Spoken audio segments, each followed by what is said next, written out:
அனைவருக்கும் வணக்கம். நம்ம இந்த வீடியோவில் ஜென்ரல் எலெக்ஷன் ஃபார் லோக்சபா 2024ஓட போல் மானிட்டரிங் ஆப்பை வந்து உங்கள் மொபைலில் இன்ஸ்டால் பண்ணி எப்படி யூஸ் பண்ணுறது அப்படிங்க பார்த்து தான் பார்க்க போகிறோம். போல் மானிட்டரிங் ஆப்பை இன்ஸ்டால் பண்ணுறதுக்கு உங்கள் மொபைலில் டெலகிராம் ஓப்பன் பண்ணுங்கள். ஓப்பன் பண்ணிவிட்டு சர்ச் அப்படிங்கிறத கிளிக் பண்ணி ராம் எஜுடெக் தமிழ் அப்படின்னு கொடுத்து சர்ச் பண்ணுங்கள். ராம் ஸ்பேஸ் எஜு ஸ்பேஸ் டெக் அப்படின்னு கொடுத்து சர்ச் பண்ணுங்கள். சர்ச் பண்ணிங்க ராம் எஜுடெக் தமிழ் அப்படின்னு ஒரு டெலகிராம் குரூப் வந்திருக்கும். அதை ஓப்பன் பண்ணுங்கள். ஓப்பன் பண்ணிங்கன்னா அது லாஸ்ட்டாக PMS 2024 ஒரு ஆப் இருக்கும். அதை கிளிக் பண்ணி இன்ஸ்டால் கொடுங்க. அவுட் சைட் கூகுள் ப்ளே ஸ்டோருக்கு ஆப் இன்ஸ்டால் பண்ணும்போது ஏதாவது செக்யூரிட்டி இது கேட்டுச்சுன்னா அதை அலோவ் கொடுத்துருங்க. ஆப் இன்ஸ்டால் ஆனதுக்கப்புறம் அந்த PMS ஜெல்ஸ் 2024 அப்படிங்கிற அந்த ஆப்பை வந்து ஓப்பன் பண்ணிக்கோங்க.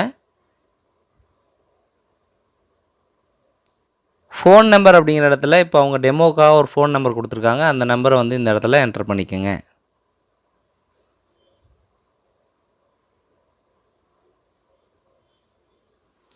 என்டர் பின் அப்படிங்கிற இடத்துல 1 2 3 4 அப்படிங்கிறத என்டர் பண்ணிக்கோங்க.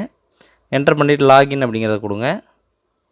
கொடுத்தீங்கன்னா உங்களுக்கு இந்த மாதிரி ஓப்பன் ஆகிருக்கும். பார்லிமெண்ட் கான்ஸ்டியூன்சி PC லாக் அவுட்னு அதில் பார்லிமெண்ட் கான்ஸ்டியூன்சி அப்படிங்கிறத கிளிக் பண்ணுங்கள்.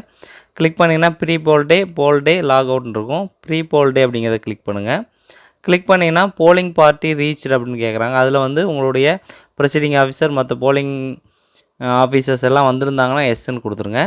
போலிங் மெட்டீரியல்ஸ் ரீச்டு அப்படின்னு கேட்குறாங்க. எல்லாம் உங்கள் போலிங் மெட்டீரியல்ஸும் உங்கள் போலிங் ஸ்டேஷனுக்கு வந்திருந்தது அப்படின்னா எஸ்ன்னு கொடுத்து சப்மிட் அப்படிங்கிறத கொடுங்க. அடுத்து போல் டே அப்படிங்கிறத கிளிக் பண்ணுங்கள்.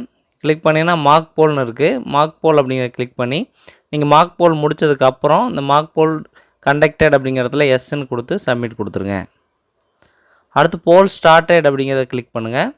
கிளிக் பண்ணி போல் ஸ்டார்ட் ஆகிடுச்சான்னு கேட்குறாங்க. அந்த இடத்துல எஸ் அப்படி போல் ஸ்டார்ட் பண்ணதுக்கப்புறம் 7 மணிக்கு அப்புறம் ஸ்டார்ட் ஆனதுக்கப்புறம் எஸ்ன்னு கொடுத்து சப்மிட் கொடுத்துருங்க.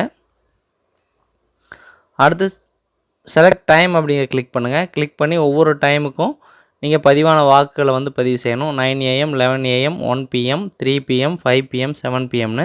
இப்போ 9 AM அப்படிங்கிறத கிளிக் பண்ணிங்கன்னா please enter number of votes polled till 9 AM அப்படின்னு கேட்குறாங்க. அந்த கவுண்ட் அப்படிங்கிறதுல எத்தனை ஓட்டுகள் வந்து 9 மணி வரைக்கும் பதிவானதோ அதோட ஓட்டுகளை வந்து இந்த இடத்துல என்டர் பண்ணுங்கள். என்டர் பண்ணி சப்மிட் கொடுங்க. இதே போல் ஒவ்வொரு செலக்ட் டைம் கொடுத்து ஒவ்வொரு 2 மணி நேரத்துக்கு ஒரு தடவையும் நீங்கள் எத்தனை ஓட்டுகள் வந்து பதிவாகிருக்கிறதோ அந்த நம்பர்ஸை வந்து என்டர் பண்ணுங்கள். போல் கம்ப்ளீட்டட் அப்படிங்கிறத கொடுத்து லாஸ்ட்டாக வந்து 6 மணிக்கு போல் முடிஞ்சதுக்கப்புறம் அந்த போல் கம்ப்ளீட்டட் எஸ் அப்படிங்கிறத கொடுத்து சப்மிட் கொடுத்துருங்க. போல் கம்ப்ளீட்டட் கொடுத்ததுக்கப்புறம் லாஸ்ட்டாக ஃபைனல் ஓட்ஸ் போல்டு அப்படிங்கிறத கிளிக் பண்ணுங்கள். கிளிக் பண்ணிங்கன்னா உங்கள் எலக்டோரல் படி டோட்டல் எலக்டர்ஸ் எவ்வளோங்கிறது அதுவே வந்திருக்கும். நீங்கள் மேல் ஓட்ஸ் எவ்வளவு, ஃபீமேல் ஓட்ஸ் எவ்வளவு, டிரான்ஸ்ஜெண்டர் எவ்வளோன்னு இந்த இடத்துல நீங்கள் என்டர் பண்ணுங்கள்.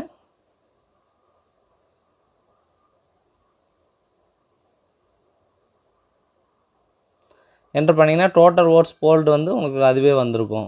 நீங்கள் சப்மிட் கொடுத்துடலாம். ஸோ இதே போல் ப்ரெசிடிங் ஆஃபீஸர் தேர்தல் ப்ரீ போல் டே இந்த 2 விவரங்களையும் இந்த மாதிரி போல் மானிட்டரிங் ஆப் இன்ஸ்டால் பண்ணி எளிமையான முறையில் அப்டேட் செய்து கொள்ளலாம். நன்றி.